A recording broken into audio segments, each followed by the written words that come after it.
When you buy something, you probably think it's pretty straightforward, right? But behind the scenes, there's this incredible accounting puzzle. And how a company solves it can totally change its entire story. So let's just jump right in with a question. Picture this. You walk into a store, you buy a brand new gaming console for, let's say, $300. Simple enough. But how much revenue does that store actually get to put on its books from that one sale? Well, your first thought is probably $300, right? I mean, that's the price tag. That's what you handed over. Case closed. But what if I told you the actual answer, for accounting purposes, might only be $50? Yeah, just 50. And no, this has nothing to do with profit or shipping costs or any of that. That huge gap between $350?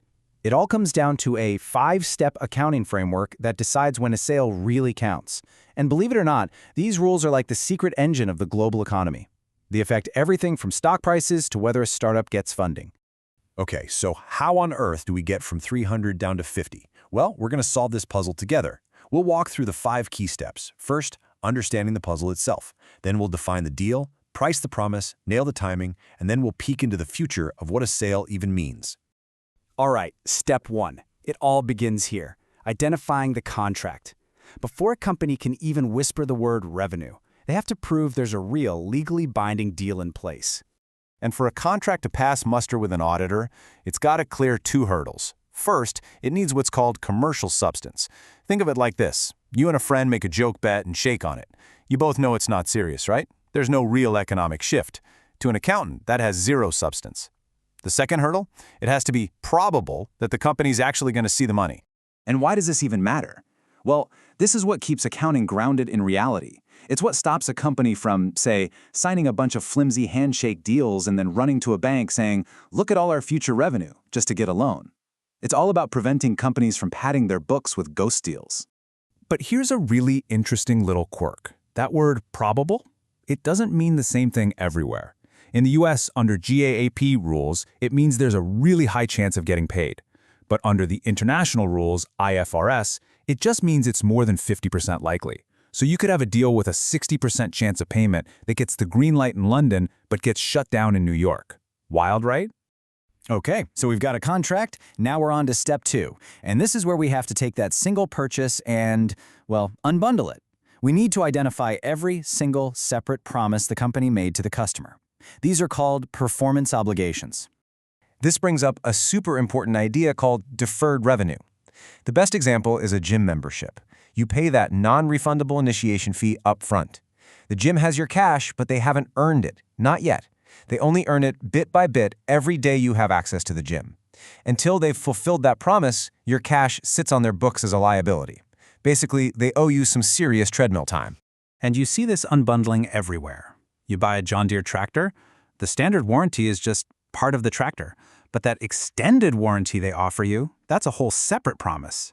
Same deal with coupons. Let's say your new console comes with a coupon for 40% off a future headset.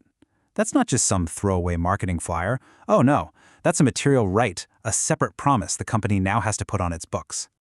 Okay, so we know all the individual promises. Now for step 3. How much is all this stuff worth? And it's not as easy as just looking at the price tag.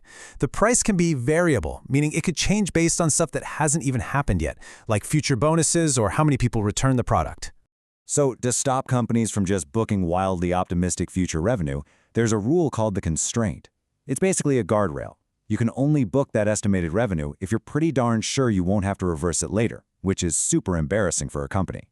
And just like before, the international standard is even tougher. They say it has to be highly probable. Now, this next part is maybe the most mind-blowing piece of this whole puzzle. It's the difference between being a principal and an agent. Look at this example. In both cases, the company makes the exact same $50 in gross profit. $50 is $50. But the principal gets to report almost $300 in revenue, while the agent only reports $50. Same profit, wildly different revenue number. So you're probably thinking, who cares if the profit's the same? Well, investors care a lot. They are obsessed with top-line revenue. It's a sign of a company's size, its market share, its growth. So, being a principal makes you look like a much bigger player, and that can directly pump up your stock price. Amazon is the classic example. They're a principal when they sell you their own stuff, but they're just an agent when you buy from a third-party seller on their site. All right, we've got our total transaction price. Now for step 4. We have to take that total price, think of it like a pie, and slice it up. We have to assign a fair value to every single one of those promises we identified back in step 2. But wait, what if you have a promise for something you never sell on its own? How do you price that? Well, companies have a few tools. They can peek at what their competitors are charging, they can figure out their own costs and just tack on a normal profit margin, or, and this is the last resort, they use something called the residual approach. Yeah, the residual approach is basically the leftovers method. Let's say you sell a bundle, a console, and a new subscription for $250. You know for a fact the console sells for $240 by itself, so what's left over? $10. That must be the price of the subscription. It's simple, but regulators watch this one like a hawk, because it's really easy to misuse to play games with your revenue numbers. Okay, we're almost there. The final step. Step 5, timing is everything. We've identified the promises, we've priced them, we've allocated that price. Now for the million-dollar question. When can you actually book that money as revenue? And the rule sounds simple. You recognize it when control of the good or service transfers to the customer. But of course, control isn't so simple, especially with digital stuff. You've got two kinds of intellectual property. First, there's functional IP. Think of downloading a Rihanna song. Once you have it, it works. It has value all by itself. Control transfers instantly, so the revenue is booked instantly. Then you have symbolic IP. Think of the NBA logo. That logo is only valuable because the NBA is out there every day running the league. So that revenue has to be spread out over the whole life of the license. And this quote right here, this is the absolute core of everything we've been talking about. Modern accounting isn't about physical location. It's not about where the stuff is. It is all about who has control and who is on the hook for the economic risk. There's no better example of this than bill and hold arrangements. Back in the day, Sunbeam got in huge trouble for fraud. Why? They were booking sales for barbecue grills that were just sitting in their own warehouse. They still had control. But a vaccine company today can sell vaccines to the government, keep them stored in their own warehouse, and legally book the revenue.